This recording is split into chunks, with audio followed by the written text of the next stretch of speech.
जम्मू कश्मीर में UG NEET exam के नतीजों का ऐलान हो चुका है और इसके साथ ही जम्मू कश्मीर ने तालीम के मैदान में एक बार फिर से तारीख रकम कर दी है। जम्मू कश्मीर के जनूबी कुलगाम जिले के विट्टो गांव की रहने वाली दो जुड़वा बहनों ने अपने पहले ही अटेम्प्ट में नीट एग्जाम पास कर लिया है। खास बात यह है कि दोनों जुड़वा बहनें सईद बिस्मा और सईद साबिया वट गांव के इमाम मस्जिद की बेटियां हैं। इन जुड़वा बहनों को मिली कामयाबी पर इलाके में खुशी का माहौल है। रिश्तेदार और गांव वाले इन्हें मुबारकबाद पेश कर रही हैं। अल्हम्दुलिल्लाह बहुत ज़्यादा खुशी हुई जब पता चला कि हम दोनों ने कामयाबी हासिल की है। बाकी स्टूडेंट्स के लिए मैसेज ये है कि अभी कुछ स्टूडेंट्स ऐसे होंगे जिनके रिजल्ट्स अच्छे नहीं आए होंगे, उनके लिए यही मैसेज है कि वो हिम्मत ना हारें। इंशाल्लाह अल्लाह ताला उनके लिए भी बेहतर करेगा। और जो स्टूडेंट्स अभी प्रिपेयर कर रहे हैं एग्जाम्स के लिए, तो उनके लिए भी यही मैसेज है कि बस मेहनत करते रहें।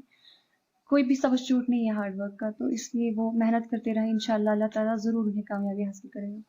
अल्लाह ताला कभी भी किसी की कामयाबी ज़ाया नहीं होने देती। स्टार्टिंग में 3rd तक मैंने नूर इस्लाम स्कूल में पढ़ा था और वहाँ पे भी जो भी टीचर्स थे उन्होंने हमेशा से मुझे बोला कि साबिया आप बहुत कुछ कर सकते हो। अल्लाह ताला हर किसी के साथ है, चाहे आप गरीब घराने से हैं या अमीर घराने से हैं।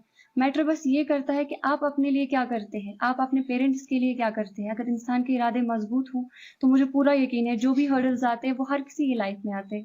अगर उसके इरादे मजबूत हों तो वो हर्डल्स खुद ब खुद दूर हो जाते हैं। जी, हम लगभग मैंने पहले भी बोला था कि 16 घंटे हम लगभग पढ़ते थे, लेकिन ये ज़रूरी नहीं है कि हर स्टूडेंट अब इतना पढ़े या इससे ज़्यादा पढ़े, इससे कम पढ़े। ये स्टूडेंट पे डिपेंड करता है। अगर उसे लगता है कि नहीं मेरा इसी में कंप्लीट हो जाता है, कम ही टाइम में अच्छे से कर पाता हूँ, तो वो उतना ही टाइम दे। ये स्टूडेंट पे डिपेंड करता है। मुझे पहले लगता था कि नहीं हमें ज़्यादा टाइम देना चाहिए। मैं कुछ ऐसा नहीं कहूँगी कि स्टूडेंट को बराबर इतना पढ़ना चाहिए। ये स्टूडेंट पे डिपेंड करता है। जब उसे लगता है कि मैं इस वक्त इतना कर सकता हूँ, वो उस वक्त उतना करे। जब उसे लगता है मैं थक जाऊंगा, मैं थक गया हूँ, अब इससे मुझसे आगे कुछ नहीं हो सकता है, तो वो रुक जाए और वहां से रहे। कहना चाहूंगी कि वो हिम्मत ना हारे। कोई भी चीज नामुमकिन नहीं होती है।